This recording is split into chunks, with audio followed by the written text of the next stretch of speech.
Welcome back, guys, to Asian Kodak, Matcha Mind Take 3.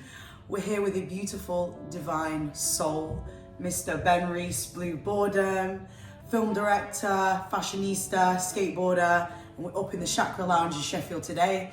We're just here to have some good conversations around film directing, skating, and just kind of vibes. So, Ben, introduce yourself. I feel like you already kind of done the introduction there for me, innit? But yeah, my name's Ben, also known as BlueBoredom. I'm a music video director. I also work in like fashion commercials as well. I guess I'm a skateboarder too, and I'm a good friend of Rees's. Yeah, just happy to be here. We love that, and we're going to get into some good vibes and questions surrounding your life, and just kind of talk from the heart space, from our souls. We're in this place called the Chakra Lounge, and it's beautiful. Again, kind of linking to Eastern tradition, and there's a sign over there that says "Ignite your soul." So we're really trying to ignite the soul today. Yeah. Thank you to Louise as well for getting me this carrot cake. Carrot cake, because carrots are good for melanin and seeing in the dark. It's good for melanin. Yeah. Who told you that? My mom. I didn't know that. So I trust the Asian, divine. But I'm sure you can search online and see. Yeah, you guys in the comments below, just let us know, innit? Let us know on that one there. I never heard that before. Melanin carrots. Yeah. So I first kind of want to talk about Mr. Blue finding creativity. I know Ben as Ben. But most of the world knows him as Blue, and this name you've made for yourself through the medium of that name, BlueBoredom, is beautiful. And I guess kind of wanting to talk about your origins, because we both went to like Catholic high school, Macaulay, Donny, like big up. And I guess it was very like hard for me, and I guess you can kind of allude to this as well. Being from the North and creativity, finding your spark it's hard. Especially when most of the stuff we're into is more Manchester and heavily London centric. Finding your genesis in Doncaster, can you talk a little bit more about that? Okay. I think when I look at growing up, I think for as long as I can remember, I was never really into what is considered the norm, Even especially as like, say, being a skateboarder from young, it's like, it's seen as like a hipster thing. It's seen as like, it's just different, innit? Everyone's playing football, playing basketball, playing rugby. And obviously I did play a little bit of football as well, but it didn't really last too long, because then I ended up having skateboarding. So I think from skating and it's essentially a creative sport, you're not a team, you're like, it's just you creating and essentially just figuring out tricks, and you just, do you know what I mean? Like you're in your own mind, like learning these things by yourself. I think, maybe that could be one of the earliest creative sparks I'd had. And obviously in the skateboarding culture as well, it's heavily, like, it's got its own style and fashion and things like that. And I think, I'm in a thrasher talk right now. Clack it. But yeah, I think like fashion's also quite heavy in that community too. So maybe that also gave me my earliest like sparks of fashion as well. And then I think by about like 13, 14, I was kind of, I used to study drama as well in school. Yes, yeah. A-level theatre as well. Yeah, Come on, drama studies, AQA. Yeah, so obviously I did drama all the way throughout school, from year 7 all the way till the end really. And I think that's obviously quite a creative class to do. So I wanted to be an actor, I wanted to be a skateboarder, I wanted to be a fashion designer, all these things like that. Yeah. And then eventually, obviously, I found I wanted to be a director of like, maybe TV shows and things like that, And yeah, just as I progressed and went into uni, carried on studying film and things like that. And then, in my 3rd year, that's when I actually like picked up a camera and said like, okay, let me like just try and do a thing here, like, and from there just like kind of took off. Did you find with your degree, like, did that really help like your career now? I would say that like my degree didn't help my career now, I would say. I think like obviously it taught you a couple of like fundamentals in terms of I don't know, maybe like understanding some of the camera settings and stuff. But I think most of that you can kind of learn that just like yourself. You know, when you actually get a camera and you go out shooting and you try different things, you try different settings, and you're watching obviously YouTube videos to guide. You know, I might have just typed in like best cinematic settings for this camera. You know what I mean? Just try and like copy that essentially. But I think the best thing that came out of uni for me though was just getting out to the city. And you know, being in a city where there's a bit more creative expression, a bit more like opportunities for certain things. To find yourself within that as well, right? Yeah. Because as you know, Doncaster, like it's growing a bit now. But obviously at the time there was absolutely nothing going on.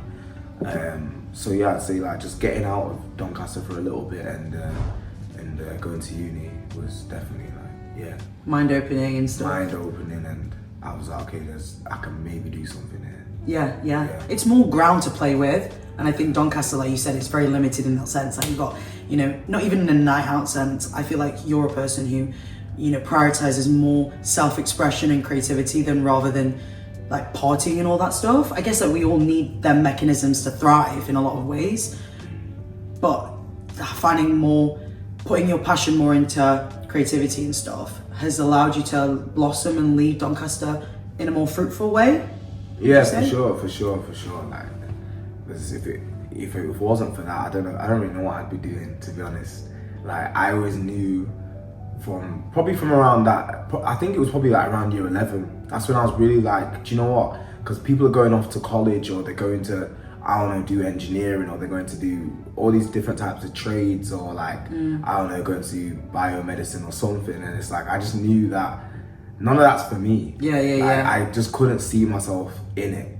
So I was kind of just like, well, I want to be a director in it. Like, I'm just going to go down this route. And obviously I had these kind of conversations with my mum. Obviously I'm from a Ghanaian background as well. So you can imagine, you know, your parents kind of want you to go down that academic route because it's seen as like the safer option. And obviously I understand that, like, because, you know, them coming to this country and like, you know, they just want the best for you. But she was really supportive in that journey, and she was kind of just like, you know, okay, if you're gonna be a director, make sure you do well. Like, you know, it's proper. She was like that.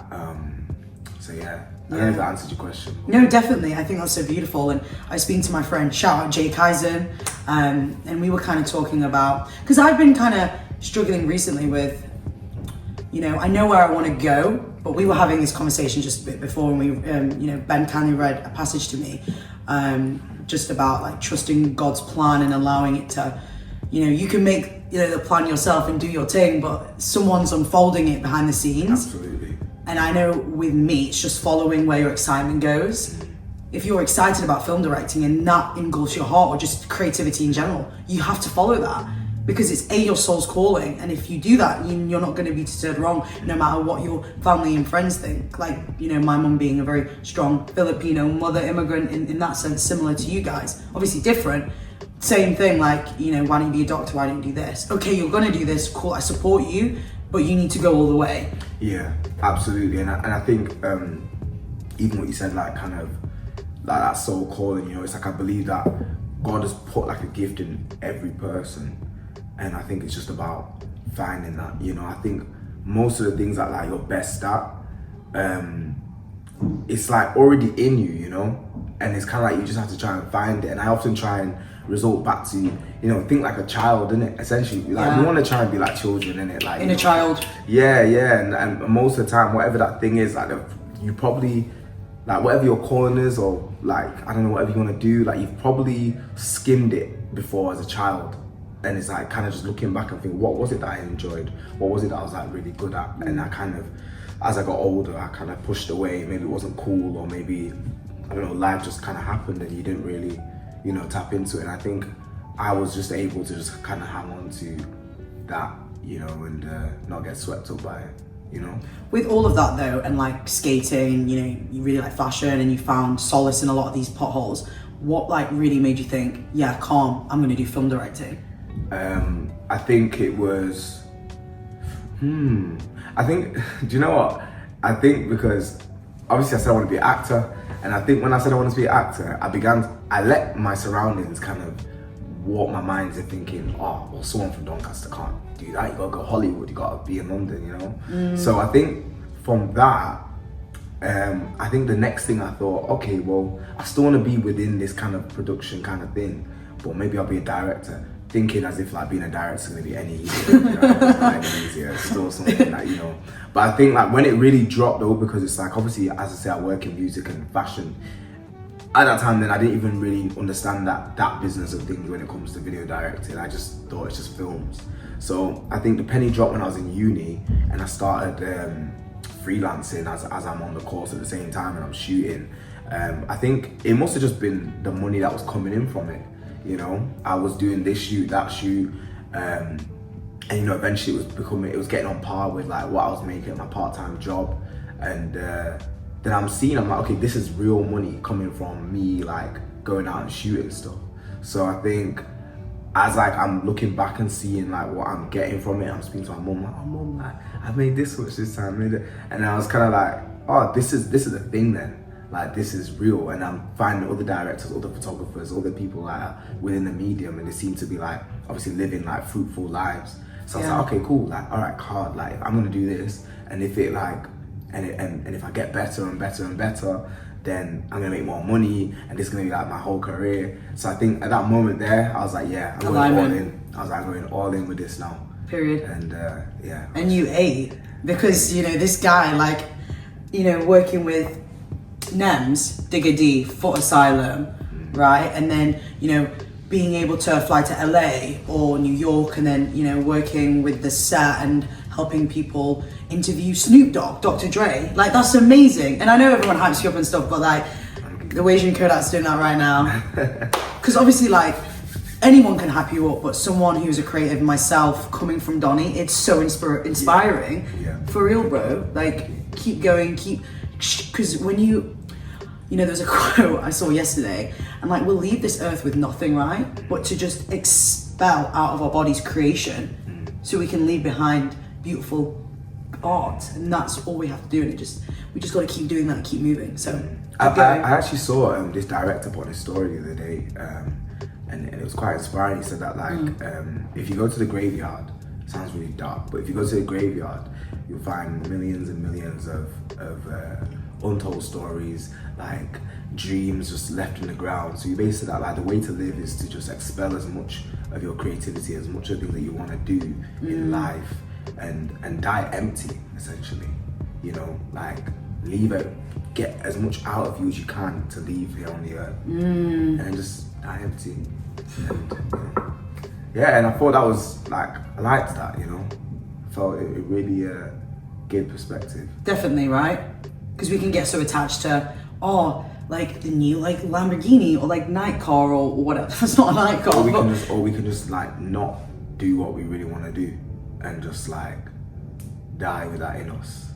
You know? No, we're not trying to do that, bro. I'm not trying to do that. I'm trying to live good. Yeah, no, for real. Yeah, period. I love that. And I guess, you know, you also did, and this, you know, from my perspective, launched you even more. It was the Link Up TV thing. What was?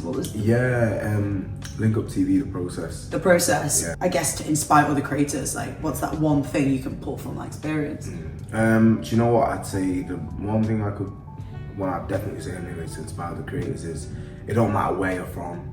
Like, if you're that guy, you're that guy. Do you know what I'm saying? Like, because I applied for that competition. Already in the back of my mind, I'm thinking I'm not gonna get this. Like, I'm not, like, this is gonna be a whole load of these London directors, whatever, all like applying for it. Like, I know I'm good, but I also just never win anything. Do you know what I mean? Like, when I look at my track record in history, like, I don't win this prize. I don't get lucky with things. Do you know what I mean? So I just kind of thought I'll apply anyways and just kind of see what happens. Obviously, I've gone onto the show, and yeah, I'm going up against these other directors and stuff. But when I was there, I was kind of like, yeah, you might be from London, and you might have this connection and that connection, but your team's not actually the same as my team, though. You know what I'm trying to say? So like, there was a couple though that I thought, okay, like, they're good, innit? But obviously, I mean, if you watched it, I won. You did. Yeah. So yeah, and you know, so winning it was just like a big eye opener for me. It was like a really nice achievement just to kind of finally get a bit of like, you know, credibility from the larger masses, and especially London, that you know, that like, okay, this guy from all the way up here is actually cold, you know what I mean? And it was just nice to get that recognition, and obviously that helped propel me as well into the London scene, because there was a lot of industry people that was a part of it, and it's like I went and did like a Capital Extra interview after that, so that also put me a bit more on the map as well. And like there was like a whole screening full of like, there was producers there, there was, as I'm saying, all these industry people, so it really like gave like a good boost in my career, I'd say. So yeah, I think like just, you just kind of got, I guess you just got to kind of trust in yourself, and yeah, don't worry about like, oh, I'm from this small little town. That doesn't mean anything. Like, if you're good at what you do, the right people will see it and champion it eventually. I really resonate with that. It comes back to imposter syndrome, right? Absolutely. Same with like Durham, you know, very like London centric. I'm gonna have a bite of this. Go for it, man. Get like, you know. But continue. And I just remember being in these seminars with people like speaking like, oh, like, yeah, like, you know, like Margaret Thatcher has said this or whatever. And like being so intimidated by just someone's voice, and like, you're from London. And that really affected me for 2 years. Very long time. Like, I'm proud to say that. Like, I came out with a 2-1 first in my disc, but it took a long time to be around these people who have way more wealth, way more cultural capital, in the sense of being from London. It's just different energy and more opportunities, right? And then I actually was listening to them, and I was like, what are you saying? Yeah. You're saying shit, bro. A whole load of nothing. So going back to what you were saying about like, okay, like these people are good, but like, just because they're from London doesn't mean like they've got more value in their art, or it's better. Like, no. And like that realization from yourself is so empowering, because you like emancipate yourself from that, because half the time it's not others holding us back, it's ourselves. Absolutely. I think even like with what you're saying, with how people are talking, like, it's like, I remember being on my film course in uni, and I wasn't like the top student, like I wasn't, and I didn't have much technical knowledge either. Some of these guys are talking about, oh yes, like with your exposure and your white balance and red, like I didn't really fully understand that, to be honest. And I think because I didn't, people kind of saw me like, oh yeah, like, you know what I mean, you don't really properly like know what he's doing, do you know what I mean? But I knew how to record though, like I knew how to shoot something, do you know what I mean? So I even had a boy, Ryan Horsfield, who was on my course. He's from Doncaster as well, and he's doing really well for himself. He's now in like production for like quite a few Netflix shows and things like that. He's one of the few people that you know, kind of made it coming off that course. But I used to just get him to like set up the camera. I was like, yeah, you do the settings, and then when you're done with it, pass me the camera, and then I'm just gonna record, do you know what I mean? Yeah. And, so, you know, I knew I was always good at that. But yeah, I guess I also have to say, like, don't even worry about not being the smartest or having the best technical knowledge. And at the end of the day, like, as I spoke about with God giving you that gift, if this is what he wants you to do, you're gonna do it. Do you know what I mean? Like, there's gonna be something that's just set aside in you compared to that next person that allows you to propel. And you're not even gonna know how you're doing it. You're just gonna be like, right, like I'm here. Do you know what I mean? People are gonna be wondering, how did you manage to make that happen? How did you manage to, do you know what I mean? That's because you've been set aside, you know? Yeah. Divine intervention. That's it. That's it, bro. Lead with the soul, bro. Okay, so, you know, obviously being around all these beautiful people, I guess, like, you know, hanging out with Digga D in like Dubai, or, you know, hanging out in London or whatever, you're probably around really cool people, parties, you know, getting on that like kind of lifestyle. How is it finding the balance between all of that and then living and having your base in the north still? Why not move all the way? Why don't you just fuck off to New York or LA or London? Like, why have you chose to have that space between them both, and how do you find balance within that? To be honest, like, you know, for the longest I was always saying I'm just gonna move to London, but I think just with some of my plans that I kind of had for my life in terms of, you know, like getting into property and getting a house and things like that, like I kind of just, I felt, again, like, because I knew like, okay, I can do this, and I was already making those waves in London, you know, most people go and move to whatever city because they're like, okay, more opportunities, more this and that. But I'm already getting those opportunities that someone is gonna move there for. You know what I mean? Like, you know, so there wasn't that like proper urge to like go and jump to live there, because everyone that shouts in for a job already thinks I'm based in London anyways. Do you know what I mean? Yeah. So, and then until I say, oh, I'm from up there, oh, mad, like, you're from, you know what I mean? But they already automatically think, because so much of my work is based down there, they see my Instagram stories, like, I'm always in London, do you know what I mean? Yeah. But I think it's also just nice. I also enjoy having that way out, because there's a lot of noise, just a lot of noise, like being in the mix of things all the time. So sometimes being able to just come away from that and just like, you know, be grounded and have my own space away from it all. Yes. I also really like, you know, because I think I haven't always been like that, you know. Before, I really wanted to be in the mix and be proper like deep in the city and whatnot. But I think just as I got older, I just prefer peace. Do you know what I mean? I prefer peace. I know, right? I know that's right. Yeah. That doesn't mean to say I'll never move, like, you know, down like towards that way. I do still intend on doing so, but I just don't have that like proper burning rush to do it yet. I think everything has its own time, you know. Definitely. Yeah. The word you use, grounding, like anything that helps you ground, especially as a creative, because like you said, it's very fast paced, stuff isn't always consistent.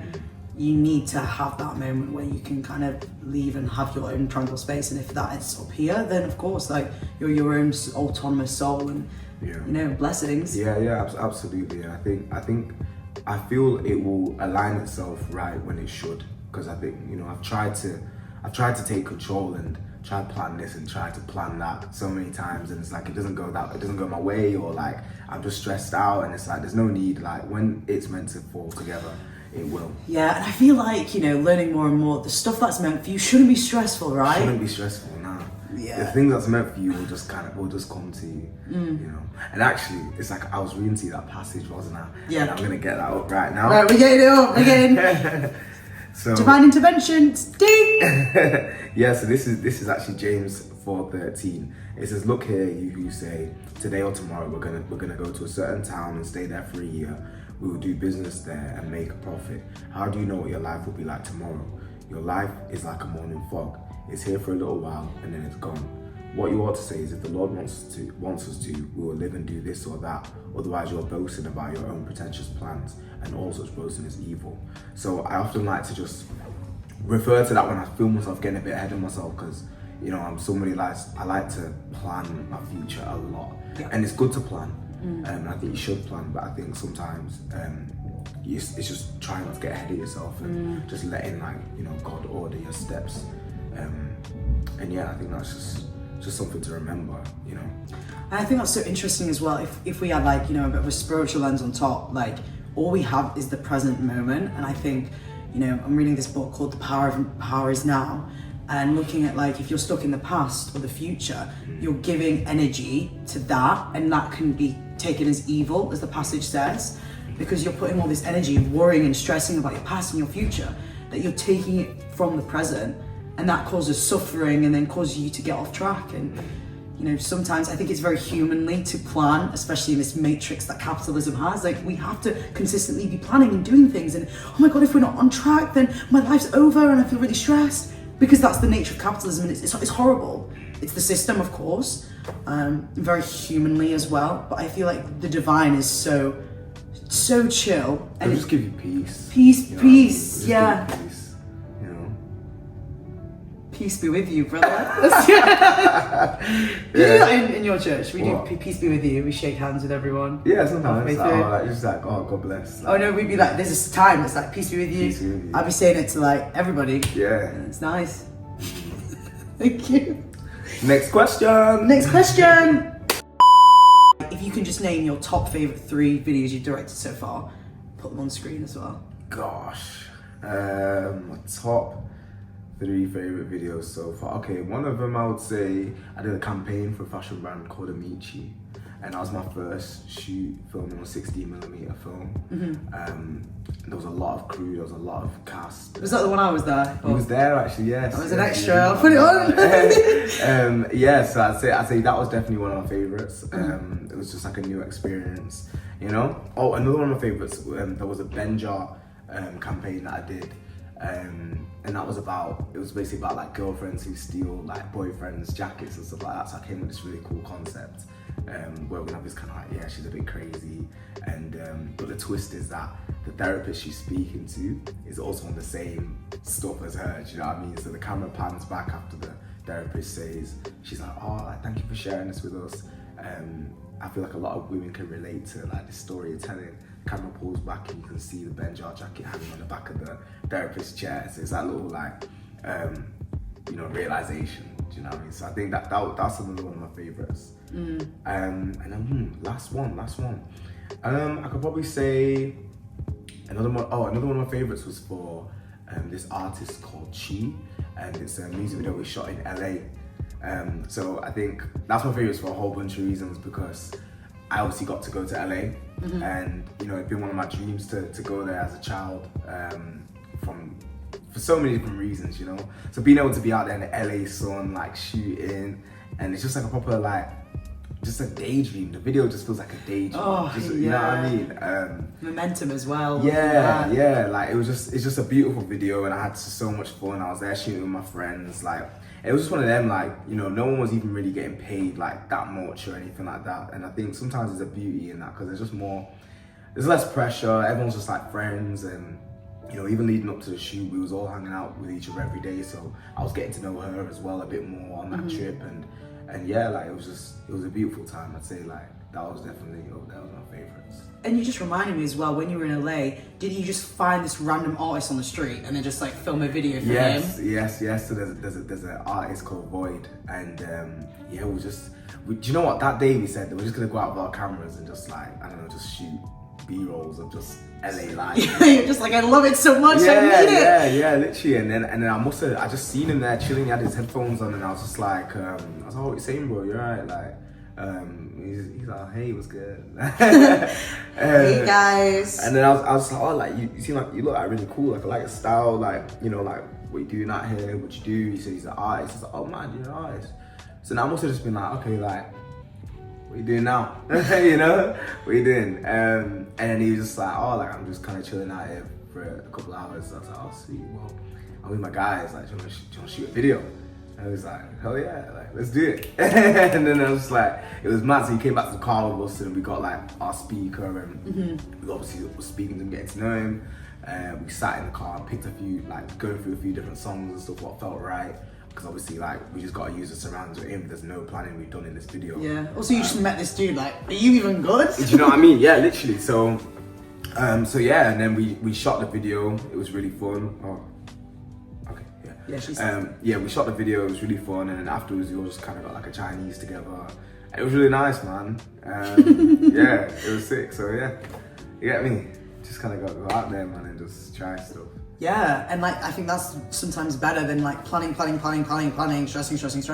Sometimes just going in and doing something can be like the best thing ever. Like Doechii, for example, I think she just gave herself 1 month exactly to write her Grammy Award winning album, and she was like, whatever I do after this date, done. Yeah. And then it won a Grammy, right? So wow. Yeah. Right? Yeah. So sometimes like you can plan, like we were saying, in advance, but sometimes just what you get on the spot is even better. And that's definitely something I've also learned about filmmaking. You know, you can plan all you like. It's never gonna go exactly like the plan. It never will. Yeah. No matter all the corners you try and cover. So I think don't stress yourself out planning too much. You know, just chill, guys. Yeah, it really just sounds like this podcast is about telling people just to chill. And, yeah. You know, like don't plan, but like, obviously you get me. Have a plan in that, but just don't stress too much. You know what I mean? Like it's not worth it as well. It's not worth it. Like the amount of shoots I've been on at the end, and I'm like, oh gosh, didn't need to stress. Like guys, like we did it. Do you know what I mean? Like what's all that stressing about? Yeah. Yeah. And like, so skateboarding, something I want to go into. I've made a new name for Blue, SkateBoredom. SkateBoredom. maybe your other like account, you could change it, or you could. I could change it, yeah. Yeah. SkateBoredom. It makes sense though, doesn't it? It makes sense. Consistency. Like, we don't government name. Fun question. I feel like when I think about skating, you know, for me, we're going skating after this actually. I've started skating. I'm not the best, but you know, we're all new to the cause. The tricks fucking freak me out, bro. What's your favourite one? Tray flip. Tray flip. Tray flip. What's that? Can you describe that? So it's with a board, like you jump up, the board does like a 360 rotation mixed with a flip. So yeah, so it'll flip something like, it'll go around like that. So it's like the board does a 360 rotation mixed in with a flip.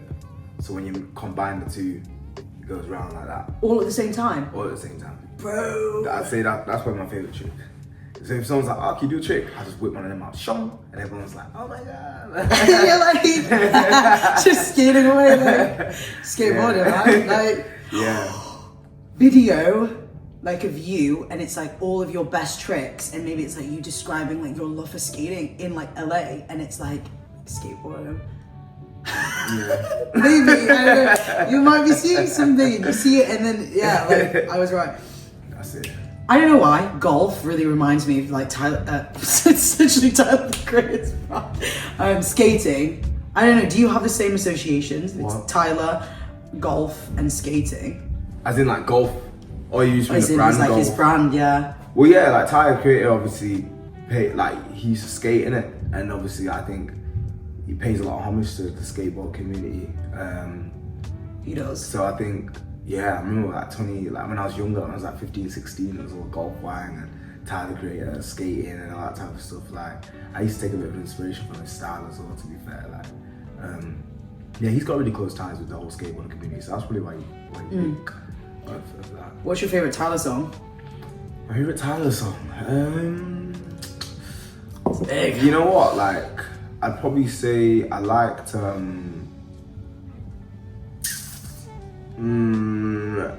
I want to say Yonkers, and do you know what, like, obviously, like, I mean, everyone's always gonna say that one because it's such a popular one, but I just think it sounded cold at the time. I liked that one. OG Tyler as well. Oh yeah, definitely. I don't really listen to him anymore, to be honest. I'm not too into his new sound. Like, there might be like 1-2 songs I hear that's like, Agreed. But I like his older stuff. Yeah. I like She. That's my favourite one. She, yeah. With Frank Ocean. It's the language, the lyrics are crazy, but I don't know, I like the beat, and then like Frank coming in, having the, you know, vibes between them. They are a good duo, of course. Yeah. I feel like if we were a duo, you would be Frank, I would be Tyler. Is that what you think? I think so. Energy wise. Yeah. Slay. Okay, so this question is a bit more intricate. So I'm interested to see like how you frame it. And again, you might have not done this. I'm excited. Let's do it. Let's do it. How did you conceptualize a northern perception of skate culture in your Monster Energy LA campaign? You know what? I didn't. Like, because obviously I hadn't shot a skate video before, you know, before I did that, which sounds quite mad, you know, to go and do a video like of that size with a pro skateboarder and Monster Energy, and I hadn't even shot a skate video before, but I knew what I wanted it to look like, you know. So I think it was more so, if anything, I probably took more inspiration from the American skate videos I'd seen than like bringing in this northern, because yeah, like when there's a difference between UK and American skate videos, you see. Yeah, go into that. I think what I've realized with most like UK videos or northern ones, for example, is a lot more gritty. They're shot on like these, like, you know, the cameras looks quite vintage and very old school, and it's just about having that rugged, gritty, real like UK look, you know. I think and even just the camera angles and styles that they shoot it in, I think yeah, they have their own distinctive style basically, but I think I was more drawn to the clean, like, American style of videos. So I think when I was filming it, I was just thinking about those videos I used to watch when I was younger, you know, maybe like Vans adverts and things like that. Like, I was basically trying to emulate just like that, like my own childhood, what I used to like watching, you know. Because I think when I was skating a lot when I was younger, the UK skate scene wasn't what it was now. Right. There wasn't as many brands, there wasn't as many video parts about, or if there were, they were very underground, so I didn't really see them. Yeah. So I think it's only more so like now I've gotten a bit older, I'm seeing more of those videos, but But yeah, I think it wasn't really too. I didn't really pull much from like the northern or UK like thing when it came to filming that. It'd be really cool to see in the future, like hopefully, you know, you can work with another skate brand, like maybe even working with like Vans, right? And doing like a UK like skating video. But you know what though, I do think UK films or like series, when they get it right though. Do you know what I mean? Like I think sometimes they can be better than the American Hollywood stuff if like they nail it. You know what I mean? Series or both, film and series? Both, I say both, and obviously not to like, you know, everyone's all talking about adolescence and all that, but that was a masterpiece. Do you know what I'm saying? Have you watched it? Yeah. Yeah, it's a mad thing. That was mad. Like the actors, the way it's shot, filmed. Obviously, it was a one take, stuff like that. Like that was cinema. That was good. You know, that was really, really good. And so important now as well, like misogyny talks being open in secondary schools and stuff. Very cool that you know, I'm gonna maybe talk about it a little bit later, but you know, arts being able to help people. I'm such a massive advocate for all of us to keep pushing for the arts in schools and places in the UK, because it's been cut by Labour and the Tories for so many years. For Keir Starmer to do a good thing and uplift that. I don't know who's Keir Starmer is. I've not been that. So Prime Minister, bro. Is it a man or a woman? It's a man. It's a man. Right. You know what I mean? Like I've been thinking it's like some woman, like Keir, innit? Where have you been, bro? Been shooting videos. This guy, right? No, I love that. Yeah, no, I love creativity. And like, look, it's sparking so many conversations, and I think this is just so important to keep talking about how the arts can help people. And I guess like in spaces like this where we weren't even going to talk about it, it comes back to trying to champion it in so many ways, which is really beautiful. Slaying. Okay, final question of this section, and then we're going to move on to a final section, more about God and spirituality. If you had to take one book, one story, one novel, and turn it into your grand piece to film, or even act in it as well, what would you choose? So I have to choose like a book that I would like to make into a film.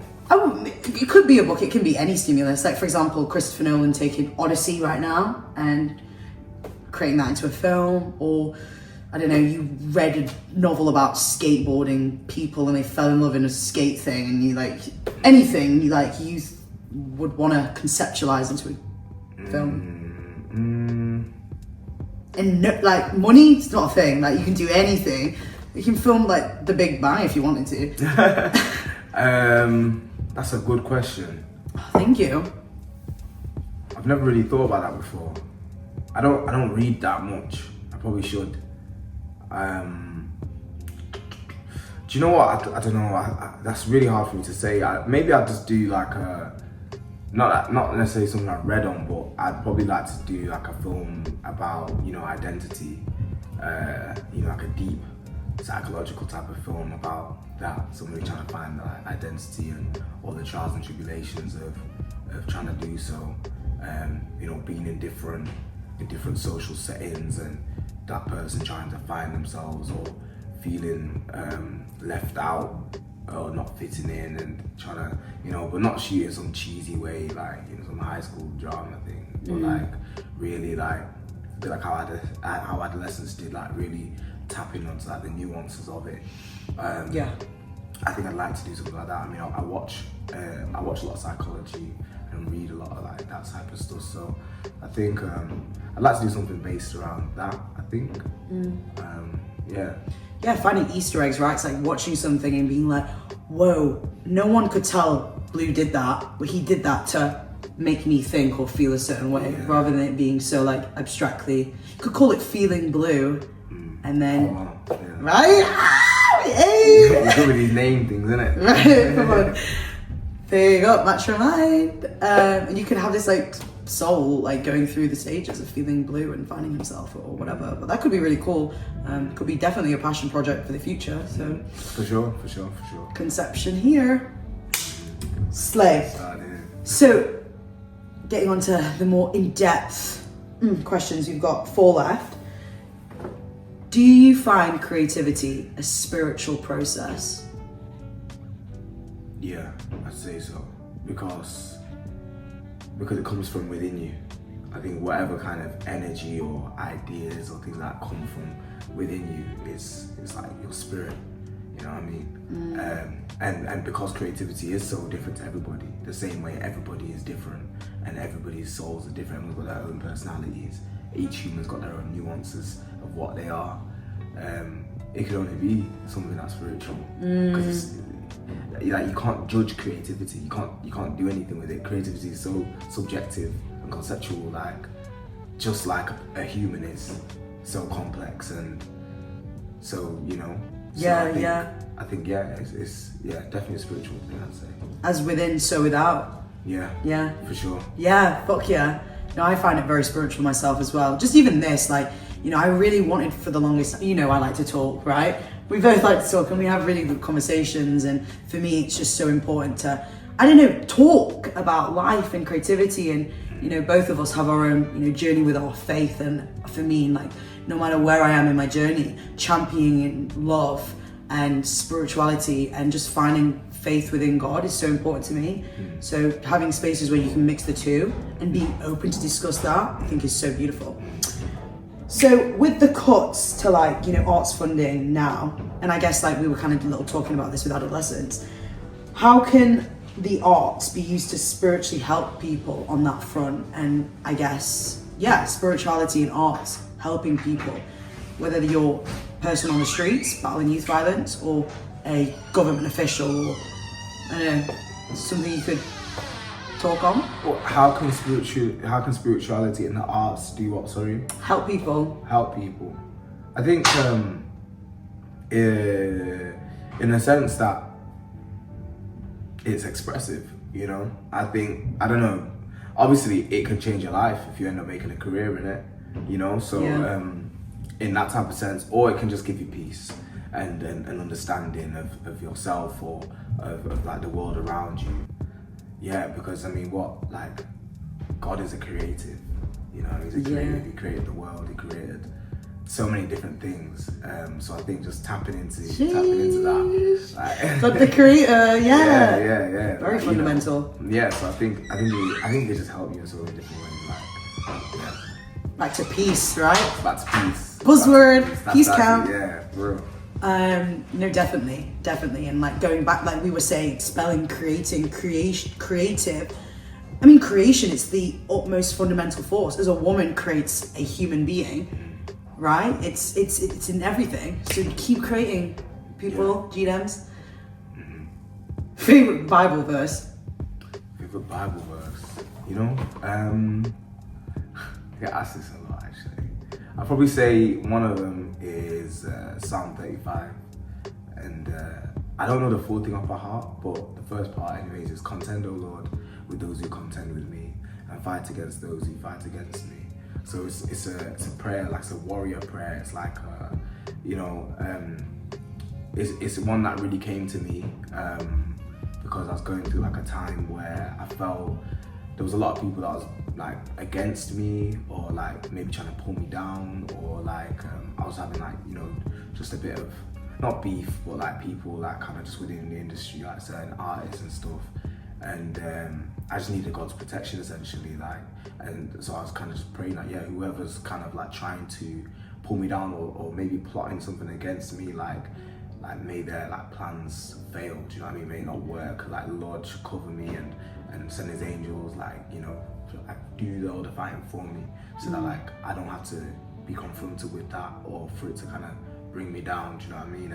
And I think, and that there were times where I was actually in like maybe in a dangerous situation, but I didn't know it until months later, and that was the protection of the Lord. That's what, like, he allowed me not to even have to see or smell that danger, because he had protected me, do you know what I mean? So when I was hearing about, it happened probably about 3 different times when I was hearing about this from somebody, and it was like, oh, you know, like when you was here, like these people this, or this could have happened, I'm like, what? I had no idea, you know what I mean? And I was just like, you know what, thank you God, like, for protecting me and guiding me through all of that, to the point I didn't even know I was in a bad situation. Yeah. So I'd say that's probably definitely like one of my favorite prayers. I've got tattoos on me right there. That's so beautiful. Yeah. Thank you for sharing that. Like it's making, I feel the energy. Yeah. Even just like thinking about, I don't know what happened obviously, but you know, I think prayer is so beautiful. I read somewhere that there was a study where there was 2 people going through a heart transplant, and one group prayed for the person and their heart, and the other like no. Not to say they just was like no. Yeah. They just wanted to see the difference, and that person healed faster because everyone was constantly praying around them and praying for them. You know, it's, and then this is what I was speaking about. Like, I do really believe space is an illusion. Okay, our souls are in these like 3D avatars and we are distinctively different, but like again, space is just what we see. But praying for someone across the globe and their hearts healing faster, it just shows like energy and frequency, and like however you perceive it, you know, it's all the same in terms of sending that love energy out into the field and receiving that back, whether that's through love or protection. Absolutely. I think even for those people out here that maybe aren't spiritual or they're not Christians, I think like at the end of the day, love heals. You know, love heals. Wins, man. Yeah, like you know, there might be someone that's suicidal and just that one phone call, like, and they know someone cares and loves them, like, can bring them back. So I think even with that situation you're saying there, maybe even just a person that was in that situation, having all that love and people around them and stuff like that, could have played a part in healing them, not only God's work, but yeah. Us as well. Yeah. Yeah. Children of the Light. Yeah. Remember that song? Nope. No? It's a Macaulay. Oh wait, Children of the light, we are shining in the darkness of the night. Hope for this world. I don't know that No? one. Do you remember come and join the circle? Come and take my... Oh, bro. Nah, I don't remember all that, you know. I loved it. Like, I did like the hymns in school. I remember It was a vibe. the one that sticks in my mind is that Zion, Holy mountain, holy city. Yeah, that one. To my father. Take her run. Yes. Yeah, that's something that it gives you nightmares. And then we do it like that. Did you go to Lord's? No, I never went. Never actually went. You know. I really recommend you going, generally. Yeah. I really, it's such a beautiful, holy place. Obviously, it's Isn't more that a Catholic thing? It depends how you look at it. I don't look at it like that anymore.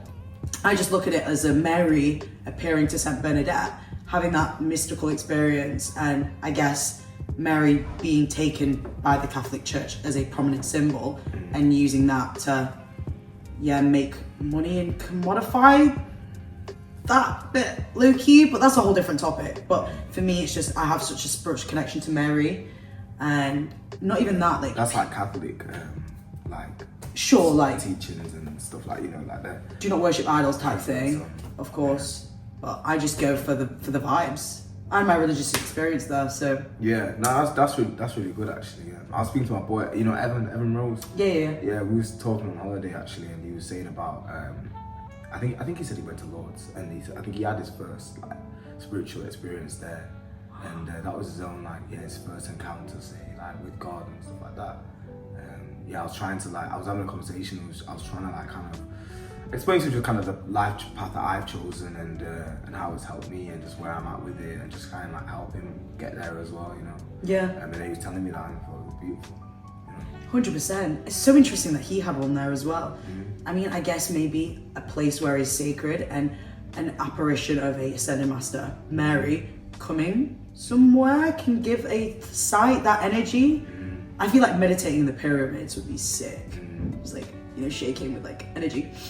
Okay, we've come to the final bit of the episode, and I guess I ask every person this question. So in your own perceptions and words, how do you perceive the highest, the universe, God, the creator? That's a big question. I know, bro. How do I perceive God? Basically, in your own words. And okay, we can't conceptualize it, but I like to ask everyone to see the different variations of human. I perceive him to be my savior, my refuge, my peace, my guider, my protector, my everything. everything I do, I try. I'm not gonna say I'm the most perfect Christian, but I try to center around him. He's my forgiver.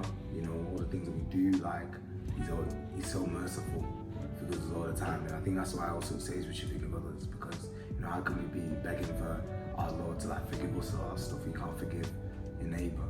You know what I mean? Because we make so many mistakes in God's eyes, but He still loves us and things like that. So I'd say like, yeah, like He's just the ultimate symbol of love and all these other things that I said. That's my perception of Him. Love. Yeah, love and peace. Love and peace. Peace. And that's what I'm saying, guys. Peace be with you. Matcha Mind episode 3. We out, bro. BlueBoredom. I like how you use nothing like that. Matcha Mind. I've been Louis Cograve, and this is my guest, BlueBoredom. Over and out. Over and out.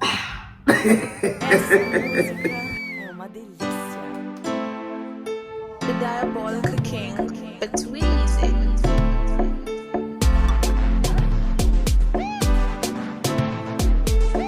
Essa música é uma delícia. The diabolical king, it's Rees.